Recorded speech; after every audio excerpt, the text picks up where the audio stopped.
Yara pressed her back against the cold stone wall of the medicine lodge, her heart hammering so hard she was sure they could hear it outside. The carved symbols of healing spirits watched from the walls, their painted eyes seeming to judge her in the flickering torchlight. In her arms, the enemy chief's son burned with fever, his small body so hot it felt like holding a coal from the fire, the same fever that had already claimed half her own tribe. The boy couldn't be more than 6 years old, with the round face and wide eyes that reminded her painfully of her nephew who died last season. His breathing came in short, desperate gasps that made her chest ache with recognition. Next to him, 2 other children huddled in the shadows, a girl with intricate braids who kept whispering "Mama" in her sleep, her small fingers clutching a woven doll that was clearly a treasured possession, and another boy whose fever had finally broken, but who still shook with weakness, his dark eyes wide with the particular fear that comes from being far from home and surrounded by strangers. "Yara," her brother Kael's voice cut through the jungle night like a blade. "We know you're in there." She looked down at the 3 small faces that trusted her completely. Enemy children, children whose fathers had killed her cousin Nayeli 2 moons ago, children who would die without her help. The door burst open with a violence that made all 3 children jolt awake. Kael stood there with 5 warriors behind him, their faces painted with the white clay that meant judgment had come. His eyes went from her face to the children, taking in every detail, the enemy markings painted on their small arms, the way they pressed closer to her for protection. "You saved them." His voice barely contained his rage. "While our children died, you saved them." The sick boy in her arms started crying weakly. Yara's hand went to her medicine bundle at her waist, the last of the sacred fever bark that could break any fever. She had enough left for maybe 2 more children. Behind Kael, she could see more warriors gathering. In the distance, she heard the weak cries of her own people's sick children. "I can explain," she whispered, though she knew no explanation would ever be enough. That's when Kael drew his knife. "Let me tell you how we got to this moment, because 3 days ago, Yara was the most honored healer in the Arawak Confederation. Children lit up when they saw her coming down forest paths, because she always carried honeycakes and knew every healing story. She'd inherited the knowledge from her grandmother, Abuela Luz, who'd been legendary for calling the spirits of medicinal plants. The old woman had possessed an almost mystical understanding of which combinations of roots and leaves could cure what seemed incurable, and more importantly, she'd taught Yara that healing was a sacred trust that transcended human conflicts. "Pain has no tribe, little one," the old woman used to say while teaching 6-year-old Yara how to grind fever bark in the ancient stone mortar that had been passed down through 5 generations of healers.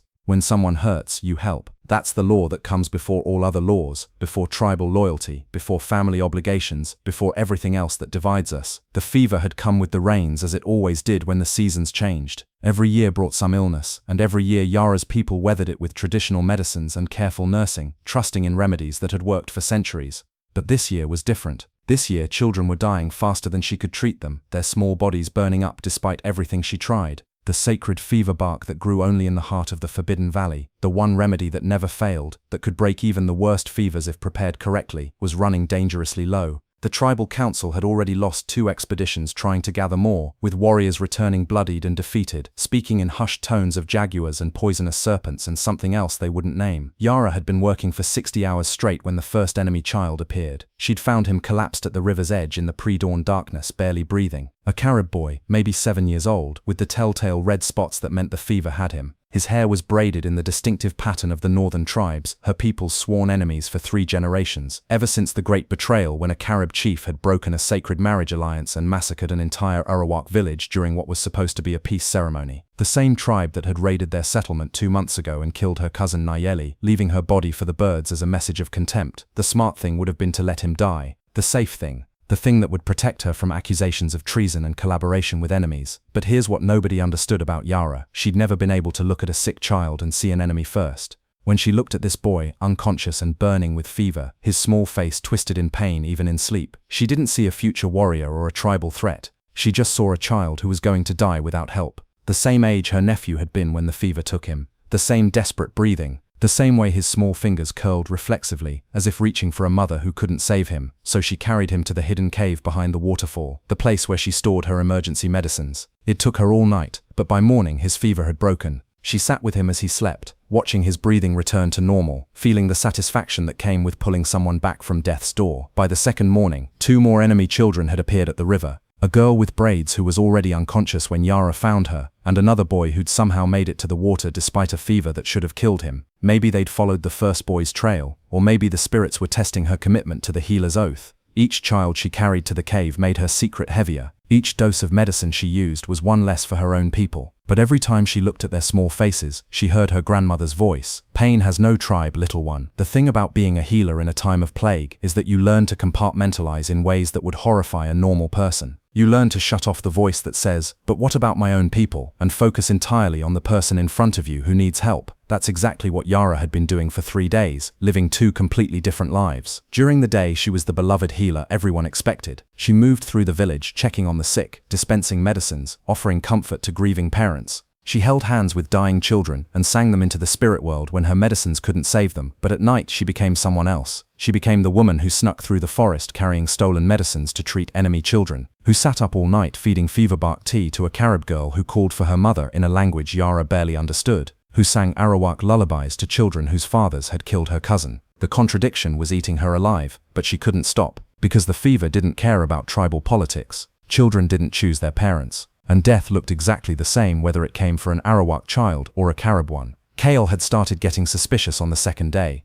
Her brother had always been protective, ever since their parents died when she was 12. He'd raised her as much as Abuela Luth had, and they'd always shared everything, until now. "You look like death," he'd said that morning, studying her face with the attention he usually reserved for tracking dangerous game. "When's the last time you actually slept?" She couldn't tell him she'd been awake all night because the Carib girl Itzel had nearly died around midnight, and Yara had to force medicine down her throat every few minutes to keep her breathing. "I sleep when I can," she'd said, avoiding his eyes. "You know how it is during fever season." But Kale was a hunter, trained to notice things others missed. He'd seen her leaving the village at strange hours, always heading toward the Forbidden Valley. He'd noticed she was going through medicine supplies faster than usual. "Where do you go when you disappear at night?" "To gather more fever bark," she'd said, which was technically true. She just left out who she was gathering it for. "The valley is dangerous. Take some warriors with you." "I know the safe paths," she'd insisted. That evening, she'd caught him watching her with an expression she couldn't read. She should have known he wouldn't let it go. Kale never let anything go. The crisis that changed everything came on the 3rd morning, when Kale's own daughter started showing fever spots. Amara was 8 years old, bright and curious and brave in the way children are before the world teaches them to be afraid. She had her father's stubborn chin and her mother's gentle eyes, and she'd been helping Yara sort medicines just the day before, chattering excitedly about wanting to become a healer herself someday.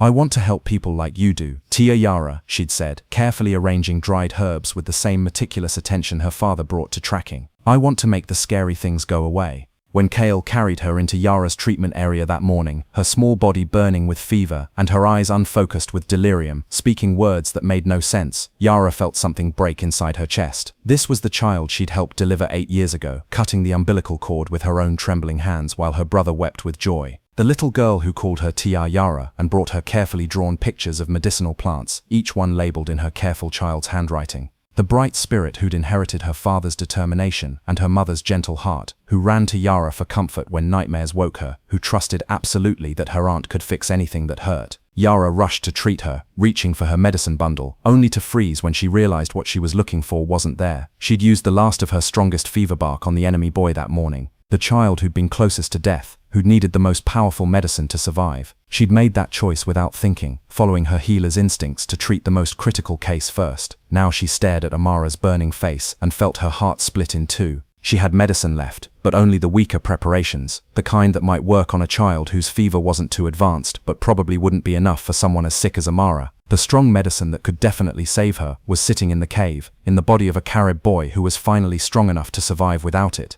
The choice spread out in front of her like a chasm: let the enemy children die and save every last drop for Amara, or try to stretch her remaining supplies between all the children and hope it would be enough. But that wasn't really the choice. The real choice was uglier: save the child she loved, or stay true to the oath she'd sworn. What she did next would haunt her forever. She gave Amara the weaker medicine, the fever bark tea that might work but probably wouldn't be enough, and made the terrible decision to save her stronger doses for the children who needed them most. Even if those children happened to be enemies, it was the choice her training had taught her to make. Treat the sickest first. Don't let personal feelings cloud medical judgment. Save who you can save. But knowing it was the right choice according to her healer's oath didn't make it feel any less like betrayal. She spent that night moving between Amara's bedside and the cave, desperately trying to save everyone. Knowing she probably couldn't, she fed the girl dose after dose of weak medicine, hoping against hope that it would be enough. She sang every healing song she knew, burned every type of sacred incense, called on every spirit her grandmother had ever taught her to invoke. She pressed cool cloths to Amara's burning forehead and whispered stories about brave princesses and magical healers, the same stories she'd told when Amara was smaller and afraid of thunderstorms. But Amara died just before dawn, slipping away while Yara held her small hand and whispered apologies she knew the child couldn't hear. Her last breath was barely a sigh, and then she was gone, leaving behind only the shell of a little girl who'd wanted to grow up to help people. Cale found her there an hour later, sitting beside his daughter's cooling body, with tears streaming down her face and her healer's composure, finally, completely shattered. He thought they'd simply run out of medicine, that the fever had finally overwhelmed their supplies despite all of Yara's skill and knowledge.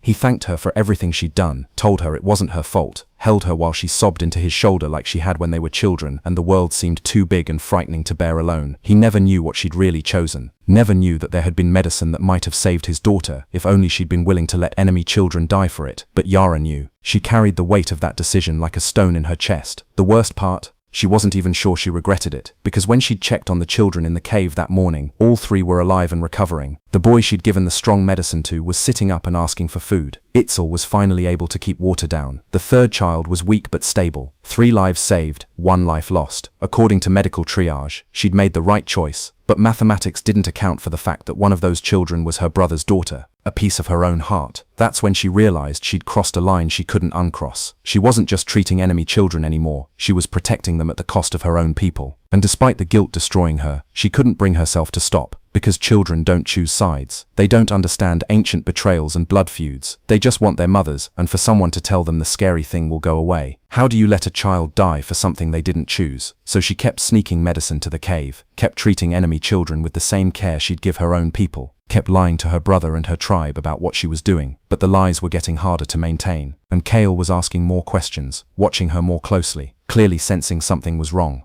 Until tonight, when his grief and suspicion finally drove him to follow her into the forest. Now we're back to where we started, with Cale's knife drawn and murder in his eyes, and the sickening realization that everything Yara had tried to keep separate was about to collide in the most destructive way possible. Amara is dead, he said, his voice so quiet it was almost a whisper, but somehow more terrifying than if he'd been shouting. The grief had carved lines in his face that hadn't been there 3 days ago, making him look decades older. My daughter is dead, and you're here playing healer to the children who killed her. Yara tightened her arms around the sick boy, feeling his small body trembling against her chest. His fever was breaking now, she could tell. His breathing was easier, his skin cooler. He would live because of the medicine she'd given him, the medicine she hadn't given Amara. The other children pressed closer, sensing danger even if they didn't understand the language, their wide eyes moving between the angry faces and the woman who'd become their protector. They didn't kill anyone, she said, fighting to keep her voice steady. They're children, Cale. They're just children. Children of murderers, he snarled, grief twisting his features into something barely human. Children who will grow up to raid our villages and kill our people, just like their fathers did.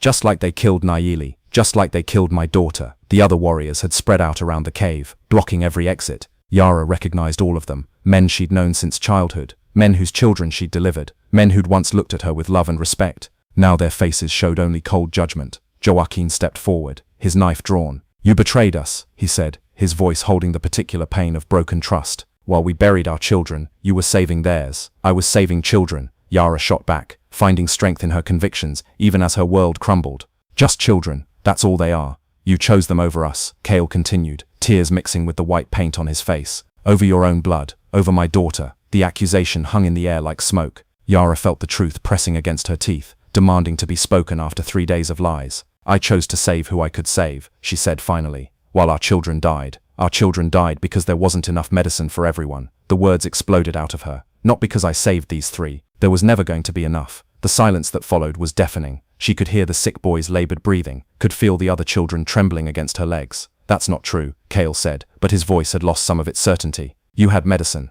You always have medicine. Yara looked at her brother, this man who'd raised her, protected her, loved her for 27 years, and knew that what she said next would end their relationship forever. I had enough strong medicine to save 2 children, she said quietly. Maybe 3 if I stretched it thin. That's all. The rest was weak tea that might work or might not. She watched understanding dawn in his eyes, followed by horror so profound it made her want to look away. Amara, he whispered. I gave her the weak medicine, Yara said, each word like swallowing glass. I saved the strong doses for the children who were closest to death, the enemy children, the sickest children. That's how triage works, Cale. You save who you can save, in the order that gives you the best chance of saving the most lives. But even as she said it, she knew how hollow it sounded.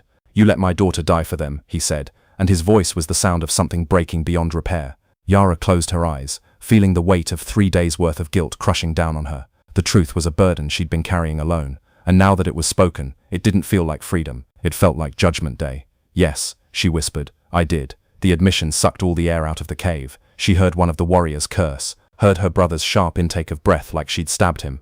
When she opened her eyes, Cale was staring at her like she was a stranger wearing his sister's face.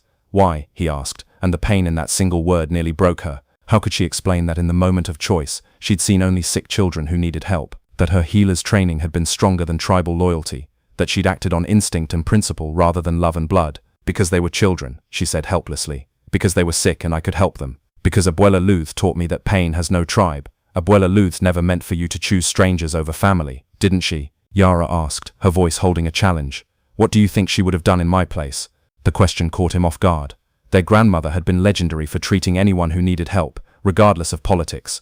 She'd once saved a Spanish conquistador's life simply because he was injured and she was a healer. "She would have saved Amara," he said, but his voice lacked conviction. "She would have saved who she could save," Yara replied. "All of them if possible. The sickest ones first, if not. That's what she taught me. That's the oath I swore. What about the oath you swore to your people, to your family?" And there it was, the heart of the conflict that had been tearing her apart, the collision between her duty as a healer and her loyalty as a daughter of the Arawak nation.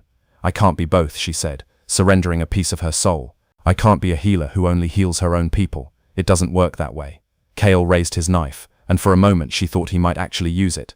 The blade trembled in his grip, reflecting the torchlight. "You destroyed everything," he said.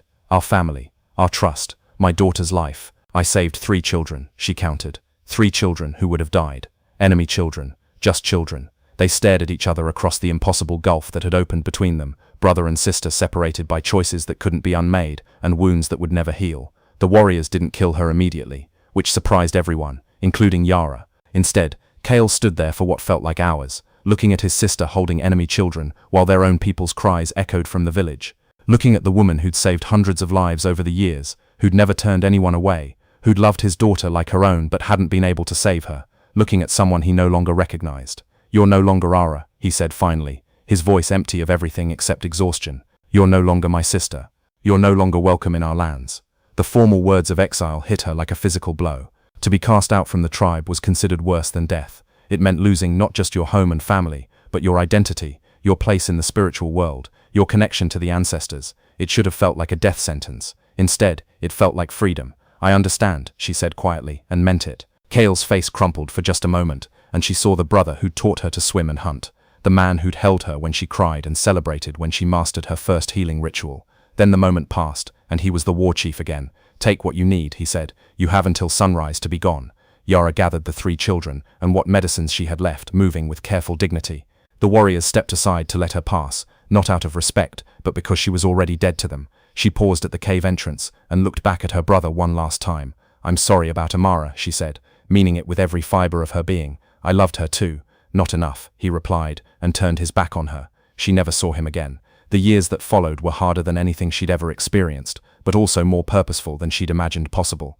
There were nights when the loneliness felt like a physical weight, when she'd sit by her fire and remember the sound of Amara's laughter, the warmth of Cale's embrace, the feeling of belonging somewhere without question.